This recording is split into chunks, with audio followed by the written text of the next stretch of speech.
अल्लाह सुनता है, सबकी सुनता है। वो तुम्हारी भी आवाज़ सुनता है जब तुम उसको पुकारते हो। वो देता है जवाब, हर बार देता है जब तुम देखते हो आसमान को अपनी आंसू भरी आंखों से, तो वो भी देख रहा होता है तुम्हें। तो सब्र कर लो उन चीज़ों पर जो तुम्हें तकलीफ़ दे रही हैं। यकीनन इस तकलीफ़ से तुम्हारी आंखें भी नम होंगी, लेकिन यकीन जानो मेरा अल्लाह उन्हीं चीज़ों को तुम्हारा सुकून का ज़रिया बना देगा। मुमकिन है इस तरफ के बाद तुम्हारा मुकद्दर खुदा हो। बताओ फिर, है कोई जो उसे पाकर भी खाली हाथ रहा हो? जब उदास हुआ करो तो अल्लाह से बातें कर लिया करो। बेशक वही है जो दिलों से उदासी को ख़त्म करने की ताकत रखता है। सुना नहीं कि मौजज़े सिर्फ उनके लिए होते हैं जिनके ईमान मजबूत होते हैं, वो जो हर आजमाइश के बावजूद अल्लाह पर तवक्कुल करना नहीं छोड़ते। वक्त कभी एक सा नहीं रहता जो आज तुम खो चुके हो। वो चीज़ बेहतरीन होकर खुद तुम्हारे पास लौट आएगी और मौजज़े तुम्हारे दरवाजे पर ऐसे आएंगे जैसे कोई तकलीफ़ कभी तुम्हारे पास आई ही ना हो। बेशक वो नवाजने वाला है, मेहरबान है, हमें 70 माओं से ज़्यादा चाहने वाला है। इसलिए जब उदास हुआ करो तो अल्लाह से बातें कर लिया करो। बेशक वही है जो दिलों से उदासी को ख़त्म करने की ताकत रखता है। आजमाइश के लिए चुने जाने वालों की दुआओं को भी अल्लाह ने कबूलियत के लिए चुन रखा होता है। अल्लाह अगर तुम्हारी फरियाद को तुम्हारी ज़ुबान तक ला सकता है तो उस फरियाद को तुम्हारा मुकद्दर भी बना सकता है। अल्लाह तुम्हें जल्द ही उस तरफ से आज़ाद कर देगा जिसकी तकलीफ़ तुम्हें कहीं चैन नहीं लेने देती। अगर अल्लाह ने तुम्हारी इस हथेली को खाली ही रखना होता तो वो तुम्हें कभी भी इन हाथों को जोड़कर दुआ मांगना ना सिखाता। बस यकीन रखो अल्लाह पे, वो तुम्हें वैरान कुएं से निकाल के सारी सल्तनत का बादशाह बना सकता है। बताओ फिर, है कोई जो उसके अलावा तेरी सुनता है? बस फिर यकीन रखो अल्लाह पे, वो तुम्हें वैरान कुएं से निकाल के सारी सल्तनत का बादशाह बना सकता है। याद रखो, दुआ समंदर को 2 हिस्सों में बांट सकती है। दुआ नामुमकिन को तुम्हारे लिए मुमकिन बना सकती है। दुआ चांद को 2 टुकड़ों में तकसीम कर सकती है। दुआ जो छिन गया है उसे फिर से वापस ला सकती है। दुआ गिरते हुए को थाम लेती है। दुआ बिखरते हुए को संभाल लेती है। जब अल्लाह कुन कहता है तो दुनिया की सारी ताकतें फायकून करने के लिए मुतहरिक हो जाती हैं।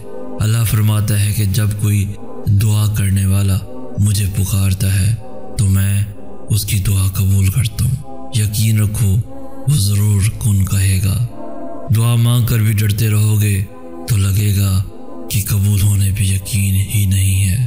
तवक्कुल करो और फिर देखो कि अल्लाह तुम्हें वहाँ से अता करेगा जहाँ से तुम्हें अता के ज़रिए नज़र नहीं आते।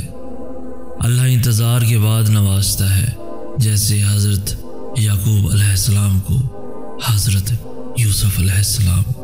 और दुआ तो उस चीज़ को भी तुम तक खींच लाती है जो तुम्हारे नसीब का हिस्सा नहीं होती। अगर आगाज़ में आजमाइश है तो अंजाम में उसका खूबसूरत सिला है। वो तो पल में नसीबों को बदल सकता है और लम्हों में दिलों को मोड़ सकता है। सब्र, दुआ और तवक्कुल, बेशक एड़ियाँ रगड़ कर ही ज़मज़म मिलता है। सब्र करो, देखना अल्लाह अपनी मदद वहाँ से भेजेगा जहाँ से तुम हिम्मत हार कर लौट आए थे। ये तो अल्लाह का वादा है कि अंजाम आगाज़ से कहीं ज़्यादा बेहतर है। सब्र करने का सिला अल्लाह तुम्हें मौजज़ों की सूरत में देता है। वो तो पल में नसीबों को बदल सकता है और लम्हों में दिलों को मोड़ सकता है। मौजज़ों की राह तो अल्लाह आखिरी सांस तक खुली रखता है। दोस्तों, अपने दर्द को अपने खुदा से बांट लिया करो, फिर दर्द जाने, दवा जाने और खुदा जाने। हमें वही लोग खा गए हमें जिन पे नाज था। जो खुद नहीं बोलता उसका सब्र बोलता है। खुशनसीबी ये भी है कि हमारे घरों में आज़ान की आवाज़ पहुंचती है। नाजुक लगते थे जो हसीन लोग, वास्ता पड़ा तो पत्थर निकले। जब कुछ कर ना पाओ तो रो लिया करो, अल्लाह तो सब जानता है। दुनिया का सबसे खूबसूरत रिश्ता अल्लाह और उसके बंदे का है। अल्लाह वो जख्म भी भर देता है जो हमें लगता है कि कभी भी नहीं भरेगा। मेरी बेबसी का खुदा गवाह, वही जाने दर्द की शिद्दतें। इंसान वाहिद ऐसी मखलूक है जिसका जहर अल्फाज में होता है। रिश्तों को वक्त दो, ताजमहल दुनिया ने देखा है, मुमताज ने नहीं। मैंने जब सब कुछ अल्लाह पर छोड़ा तो अल्लाह ने मुझे कभी तन्हा नहीं छोड़ा। तुम यार की बात करते हो, इधर जहर भी खालिस नहीं मिलता। नखरे तो बस अम्मी अबू उठाते हैं, लोग तो बस उंगलियां उठाते हैं। याद रखो, अल्लाह उसी चीज़ को तुम्हारे लिए वसीला बना देगा जो तुम्हारे लिए मायूसी का सबब बनी हुई है। अल्लाह खाली हाथ लौटाने के लिए थोड़ी ना तुम्हें अपने दर बुलाता है। वो रब तो तुम्हें देने के बहाने ढूंढता है, फिर तुम उससे मांगते हुए क्यों थक गए हो? जिसने मुकद्दर लिखा है वो उसे बदल भी सकता है। मांगने की शिद्दत कबूलियत की सबसे बड़ी दलील है। तुम्हारी मुसलसल दुआएं तुम्हारा मुकद्दर मुकम्मल बदल देती हैं। तुम तन्हा नहीं हो और ना ही अल्लाह ने तुम्हें तन्हा छोड़ा है। वो जानता है कि तुम उदास हो और बहुत कमज़ोर हो। उसे खबर है कि तुमने कब कब उसे तड़प कर पुकारा है। उनके दिल फिर मुतमईन हो जाते हैं जो अल्लाह की रज़ा में राज़ी होना सीख जाते हैं। दिल से दुआ करोगे तो अल्लाह कैसे नहीं रखेगा तुम्हारा दिल। अल्लाह जब तुम्हें कतरा मांगने की हिम्मत देता है तब उसने तुम्हारे लिए पूरा समंदर तैयार कर रखा होता है। जो कहानी अल्लाह के सपुर्द कर दी जाती है उस कहानी का इख्तिताम कभी उदास नहीं होता।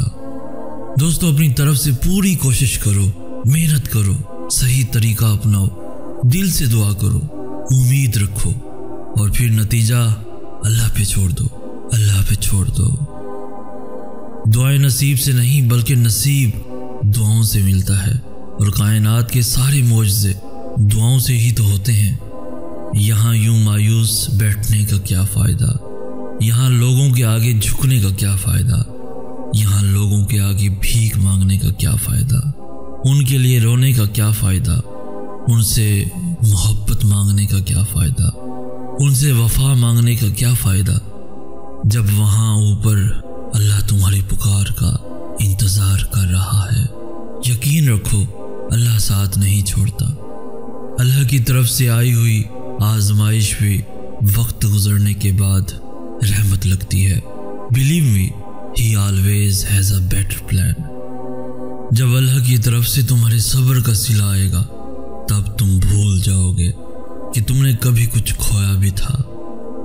तो फिर तुम ये सोचते क्यों नहीं कि हज़ारों लोगों में से तुम्हारा सर को झुकाना कोई इत्तेफाक तो नहीं।